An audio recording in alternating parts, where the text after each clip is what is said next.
এক রাতে আল্লাহর প্রিয় হাবিব সাল্লাল্লাহু আলাইহি ওয়াসাল্লাম ঘুম থেকে জেগে উঠলেন। তার মুখ আলোকিত করে রেখেছিল এক ঝলমলে হাসি। এত সুন্দর হাসি দেখে সাহাবায়ে কেরাম রাদিয়াল্লাহু আনহুম বললেন, ইয়া রাসূলুল্লাহ, আপনার দাঁত মোবারক সর্বদা উজ্জ্বল থাকুক। এত খুশি হয়ে হাসছেন যে, কি হয়েছে? তিনি সাল্লাল্লাহু আলাইহি ওয়াসাল্লাম উত্তর দিলেন, আমি স্বপ্নে দেখলাম আমার উম্মতের এক ব্যক্তি পুল সিরাতের উপর দিয়ে হেঁটে যাচ্ছে, যে সিরাত জাহান্নামের উপর বেঁধে রাখা হয়েছে। তলোয়ারের চেয়েও ধারালো এই পুল সিরাত আল্লাহ তাআলার বিশেষ মেহেরবানি ছাড়া কারো পক্ষেই অতিক্রম করা সম্ভব নয়।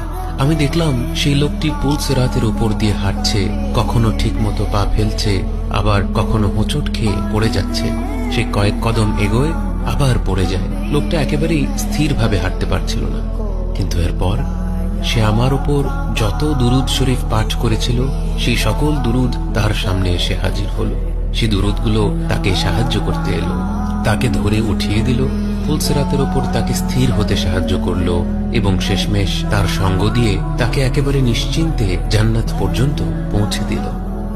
আমরা সকলেই যেন বিশেষভাবে পবিত্র এই জুমাবারে বেশি বেশি করে দুরুদ শরীফ পাঠ করতে চেষ্টা